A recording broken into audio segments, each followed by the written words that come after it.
Hello, friends, and welcome to your Daily Detroit on a chilly Thursday, December 11th, 2025. I am Jer Stays, coming to you from our studio in Techtown, and joining me across the table is none other than the excellent Fletcher Sharp. How are you, sir? Icy outside, so I'm a little skittish of walking around in the cold, but it is, if you are pure Michigan, as we all are listening, you kind of just get used to it after a day. So watch those side streets.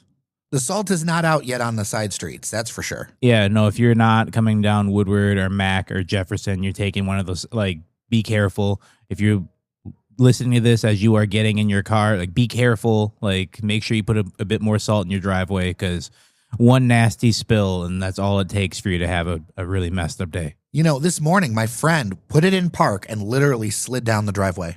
Yeah, it happened to me last night at 3 a.m. I was pulling in from work and was like, all right, and I parked, and as I got out, the car slid, and it was, if you look at our Ring doorbell, it's like 5 minutes of me pulling up and then it pulling back, and eventually I had to just put the parking brake down just so the car would stop. And it's annoying, but you live in the state, you understand this is something that's going to happen. 100%. All right, we've got 3 stories to get through today, 2 not so great, 1 some good news to send you on your way. But the first thing that I think we need to talk about, and I'll do a little bit of setup for it, because it is a national story at this point. The University of Michigan has parted ways with head football coach Sherrone Moore. This is after an internal investigation found he engaged in an inappropriate relationship with a staff member, calling it a clear violation of school policy. I'll mention here, there's a ton of rumors going around everything. We're going to stick the best we can to what we know for sure. Athletic Director Ward Manuel says the university maintains a, quote, zero tolerance, unquote, for this kind of conduct and has moved quickly to change leadership in the football program. Moore's dismissal comes less than a year after he took over for Jim Harbaugh and helped guide the Wolverines through a national title run as an assistant, marking a stunning fall for a coach once seen as the future of the program. In a separate development, police in Washtenaw County have confirmed Moore was taken into custody as part of an assault investigation, though no formal charges have been announced as of this morning. Biff Poggi has been named interim head coach as Michigan tries to stabilize the program and reassure players, recruits, and donors in the wake of the scandal. Fletcher Sharp, man. I will start off by saying this is not good. This is very bad. Like, I know people probably assume so, but this is such a not. And it'd be one thing if he lost his job for like purely football reasons, where it's like, hey, you lost to Ohio State. We finished 9-3. We had a decent season, but we're going to the Citrus Bowl, the Cheez-It Citrus Bowl, excuse me. So, like, you know, maybe you have to go, but he still was going to have a job until this broke. Not having inappropriate contact with a staffer, that's not the issue. Well, it's not great. Compounding it with an assault charge, potentially, although we're not necessarily sure what the charges are yet. Not great. It just makes this whole thing spill out even worse. And I think the biggest issue for me, aside from all this being bad, is Sherrone Moore was an assistant coach a few years ago when Mel Tucker went through the situation he did. So he watched exactly what Mel Tucker did and how it played out. So I don't know why you would think in the same state, in-state rival, why you would think I'm going to do the same thing just about. Like, what would make you think that that's the best move to do? And not only is it a selfish move for him, as it destabilizes his life, it destabilizes his family's life, because now they have some questions they need to handle internally. And not just that, there are recruits who came to the University of Michigan who came to play for Sherrone Moore. And now that he's no longer the head coach, some of those recruits might leave. And if they bring in a new coach from outside instead of, you know, keeping the same staff there, the entire staff could be let go. So his one action, his domino, his Rube Goldberg move he did affects everyone else. The shockwave, the ripple from the water goes out far reaching. It could destabilize a program that people are very proud of. And I have friends that are alum that just, I can't repeat exactly what they said on air, but it was unkind. And honestly, I understand the ire. Now, I've talked to a few boosters who've honestly told me that they're glad, they hate how it happened and that it's a complete mess. But they were not fans of Sherrone Moore. I think that, and I actually made a prediction that may print in Our Detroit about some things for 2026. And one of them I said was, I thought Sherrone Moore would get fired. Now, I did not think it would happen this way. This is tragic and crazy. But boosters, there's a group of boosters, I think, who didn't want him here anyway. And there are a number of people I have talked to who have said they are glad he is gone. Yeah, and again, if it was for a football reason, it'd be like, well, then they'd have to pay him out. It'd be like, well, it's not great. You did finish with a winning record, I understand, and that's awesome, but it's not to the standard that Michigan sets for itself, and that's understandable for that. But to do this in this way, I think even someone's worst enemy is I want you out of there because you're bad. I don't want you out of there because you're a bad person. That's a very different thing. You can be a bad coach and a decent person. You can be a decent coach and a bad person. Bobby Petrino, when he was at Arkansas, is a great example of that. Decent coach, very much not an awesome person. And it's just, again, unfortunate for everyone involved. Not even the initial, but the secondary and tertiary. And I don't know what the fourth version after tertiary is, but you understand my point, is this ripples out to where his family, again, they have some issues they need to talk about. That's totally in-house, and we'll find out when they want people to know. Recruits, Bryce Underwood, perfect example, came here to play under Sherrone Moore.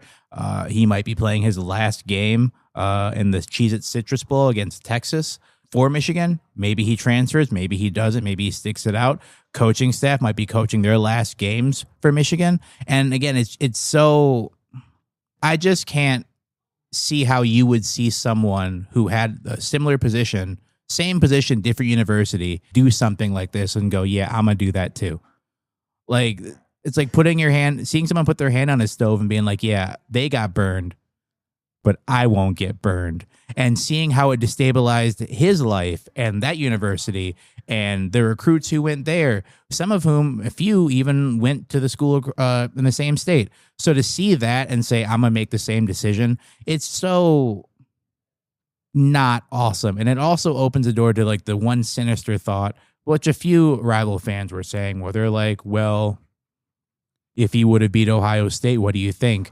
And sure, I don't think it factored in entirely. I think there's probably a small amount of people who are like, well, if we were going to the playoffs, I don't think it'd be as much of an issue as it is now. But taking the football out of it entirely, it's just a really unfortunate situation to happen.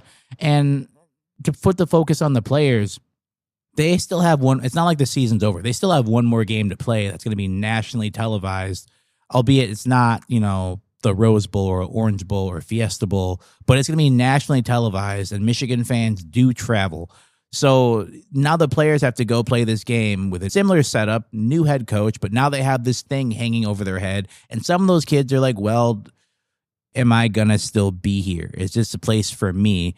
Because again, when you recruit as a football coach, whether you're the head coach, assistant coach, or whoever, you're going in people's, that's one thing that hasn't changed from before. You're going in people's houses. You're shaking hands with parents. You're talking to the parents with the kids saying, I have these core values I want to impart on your child, and I want them to come to my university so they can play for me, and these values that I hold dear, I think your child can have. And the ones they don't have, I can impart on them and help them grow into being the best young men they can be. And while some of that is, just them wanting your 5-star running back to come to their university, some of it is actually true. So to have the person who's been I wonder how those parents feel having that guy who was sitting in your living room saying, I want your kid to play for me because of this. And then he goes and does this. Maybe your kid wants to stay. Maybe you don't want him there. And it just sends, again, the ripple effect from this one action out to everyone else, whether it's a player, whether it's a coach, whether it's a family member, etc., is so destabilizing. And it sends a big question mark for next year, because you have some recruits who were looking into coming to this school who might ask to have their commitment reopened. And I don't see how the NCAA doesn't grant it at this point. I would love to hear people's feedback. dailydetroit@gmail.com or 313-789-3211. Let's take a victory lap. Let's take a set to relax. I fell in love with this game, and it's loving me back. Put my all in this game, and it's paying me back. I need a round of applause. Let's get into the second story. We first reported that the historic Leland House in Detroit went dark on social media last night and we have updates. Reports now say the fire marshal ordered the building evacuated, with fire crews going door to door to ensure residents were out. City housing officials are apparently working with DTE to place 32 residents in temporary housing, which the utility would be covering. DTE blames inaccessible structurally hazardous building equipment, while the building's ownership says leaking water from a city sidewalk damaged a basement transformer the property cannot afford to replace. The evacuation comes less than a week after a bankruptcy judge approved a financing plan meant to let residents stay in their homes as the troubled property moves through Chapter 11. There are a number of unanswered questions, like the $43,000 that was raised in a GoFundMe for the Leland City Club, and organizers saying the bill to DTE was paid. There was an outstanding bill. This is part of what created this flashpoint, among other complaints and issues. What a mess, Fletcher, Sharp. It feels like the dominoes fell on this one. I can answer something. I don't think that $43,000 is coming back. I think if there was an outstanding bill, I think that bill has been fulfilled. And it's unfortunate that right after it was paid, allegedly. Coincidences here, Fletcher, Sharp. Yeah. There's a lot of coincidences. It's like that check. This is not what I'm saying. I'm not saying anything, but this sure feels very coincidental. It's like, man, that check cashed. That's amazing. You guys got to go. It's terrible. And even still 2 days ago, as of recording, on their Instagram page, like they were promoting an event for December 12th and 13th. I'm sure it's kind of, bad an idea, but kind of still blindsiding to them where it's like, oh, we actually can't do anything. And I mean, to make the point, like you kind of can't have goth night there if there's no power. So yeah, it's really unfortunate the way this is unraveling, and the people who are still there who have to now temporary, like that's really sad. And we don't know what's going to happen to the building now, but such a horrible way for this to shake out for such a historic building in the city. And this is such a mess because the rent that people were paying in there was so far below market rate that none of the money ever made any sense on this place. And then on top of that, I'm really worried if the water isn't shut off right, if other issues happen in this cold, you can have more water main breaks. You could have other issues look, I don't have reporting on this, but I have seen historic buildings move very quickly from shutdown to emergency demolition. And people I talk to tell me that it's very hard to make this building make financial sense. There's maybe some ways to do it, but this thing needs a ton of repairs, and it's going to be very hard to do anything until you get it out of the bankruptcy process where there's tons of money tied up in this thing. And there's just such a mess left in the estate of Michael Higgins, who owned this building before he passed away. And watching it dark last night, seeing it dark, was just emotionally kind of jarring because, like, in other cities, this should be a gem that we're proud of. Yet another thing, you got the book Cadillac, you got all kinds of things like that. It's funny to me, and I've mentioned this a bit on the show before, but there are a number of listeners who had no idea what the City Club was. They thought that it was City Club Apartments. And I remember back when City Club Apartments happened, and I was confused for the opposite reason, because I remember City Club, and I'm like, why are they naming this after the underground club? I don't understand. So it's funny how there's now so much separation in generations with the recipes. Yeah, there's I was walking a dog recently, and I walked by the Shane Ferry Market, and which looks just like Eastern Market in appearance, except for the fact that it is well not taken care of. It is very much a relic of the past. And I talked to my father about it, and he's like, it wasn't the Eastern Market in terms of popular, but you would go there and it would be pretty similar in how things were. Heck, there was a community college in Highland Park that you go there and it looks like the scene from The Walking Dead, just because they're like, all right, well, this is done, and they just leave it. And you go to other places, to your point, you go to other cities, whether it's Chicago, Dallas, New York, Los Angeles, Miami, other big cities, and those places like that are taken care of. They're they're made in a way where it's like, this was a thing. It's no longer a thing, but we still have it. And there are so many places in the city of Detroit. And like, I love the city of Detroit. I'm sure people listening love the city of Detroit. I'm sure everyone on staff at Daily Detroit loves the city of Detroit. But I'm sure everyone can agree that like there are places that were relics that really mattered when they were something that people just let them go. And that was just it.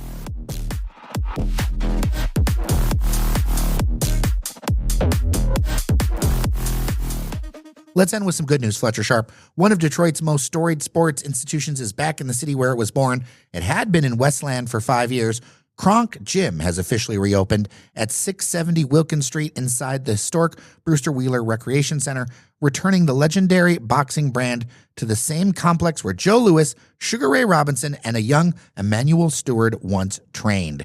The new 3,500 square foot facility is under new ownership, but still involves Stewart's widow, Marie Stewart, his daughter, Sylvia Stewart Williams, and several original Kronk world champions, who say the mission is to develop elite fighters while staying in the neighborhood. Kronk is rolling out youth and adult memberships, women's boxing and fitness, and high-performance training for amateurs and pros, with classes led by names like 2025 Hall of Famer Mary Jo Sanders and other Kronk alumni. The gym is also positioning itself as a community hub, offering youth mentorship, local partnerships, and a revived Kronk merchandise line. This name has a lot of history in the city, man. Yeah, you mentioned all the names there. There's one name that I did not hear, but it's someone who kind of I associate with Kronk.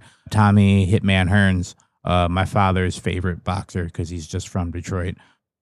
But I've been there once as a young child, so it's not the same building, but it's the brand. The old one that was in Detroit, yeah, before it went to Westland. And to feel the energy inside of there just as like a young child and seeing like all these people, sparring and seeing this is, even though, again, I'm not someone who watches those type of attack sports often, but I will admit as someone who does love the city of Detroit, when you're watching one of those events and they're saying someone, and they're saying someone from the city and they get to the part hailing from and you hear them say Detroit, Michigan out of Kronk Gym, it's kind of like, okay, like, yeah, this is pretty cool. The one lasting memory I have from there is I saw someone from about maybe 60, 70 feet away just training. And they're like, this guy's pretty good, and never really heard much about him. ESPN had a boxing show that was kind of like The Voice, except people are boxing as opposed to singing. Cornelius Canine Bundridge ended up getting on that show, making some strides. He ended up not winning, but he ended up having a pro career after that as a result. And I got to see his younger days of boxing before he got to do there. So I'm glad that it's back. I'm glad that it gives opportunity to some people who might want to turn to boxing, whether it's to be a professional, maybe it's just to train, get in some shape, maybe defend themselves, whatever your reasoning is.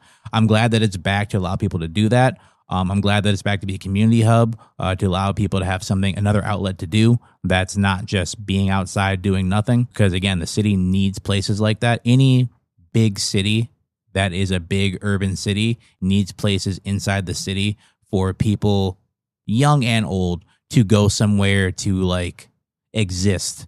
And maybe they're not partaking in the event that's going on there, but maybe they're just watching. Maybe they're just somewhere to do something, and maybe they're getting interested. Maybe they're just trying to learn about something. So to have Kronk be back and be more than just the gym it was before, which it was already more than a gym, but for it to be a more modern version of that, I'm always glad to see that back. Well, if you got memories or feedback for the show, let me know. dailydetroit@gmail.com or 313-789-3211. And we are done for today. Thank you so much for listening. Thank you so much to our members on Patreon, patreon.com/dailydetroit. We really appreciate you. And if you're looking for some gifts, go check out City Bird and Nest in Midtown. They are our sponsors through the holiday season. So we really appreciate them as well. With that, I'm Jer Stays. I'm Fletcher Sharp. Remember that you are somebody, and we'll talk soon.